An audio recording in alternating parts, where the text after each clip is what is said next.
Reimbursement పై కాంగ్రెస్ ప్రభుత్వాన్ని target చేశారు కేంద్ర మంత్రి బండి సంజయ్. ఫీజు రీయింబర్స్మెంట్ కి బ్రాండ్ అంబాసిడర్లమని కాంగ్రెస్ చెప్పుకుందన్నారు. రాష్ట్ర ప్రభుత్వం నిర్వాకం వల్ల 15 లక్షల మంది విద్యార్థుల భవిష్యత్తు నాశనం అవుతోందని ఆయన విమర్శించారు. గత కేసీఆర్ ప్రభుత్వానికి ఇప్పుడు కాంగ్రెస్ ప్రభుత్వానికి తేడా ఏముందని ఆయన ప్రశ్నించారు. టోకెన్ల మీద టోకెన్లు ఇస్తూ ఫీజు రీయింబర్స్మెంట్ పై మోసం చేస్తుంది తప్ప డబ్బులు ఇవ్వటం లేదని మంత్రి మండిపడ్డారు.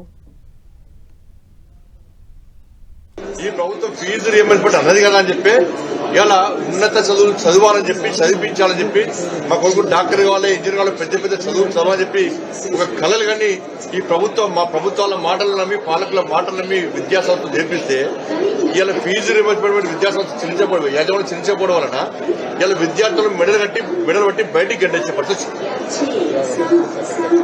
ఏమైంది పరిస్థితి కాదు. మేము 1,00,000 కోట్ల విద్యా బడ్జెట్ పెట్టామని చెప్పి అంటున్నారు. మూసి రివర్ పెట్టి అంటున్నారు. మిస్ వరల్డ్ పోటీలు పెట్టారు. ఫోర్త్ సిటీ అంటున్నారు. ఇంకేవేవో అంటున్నారు.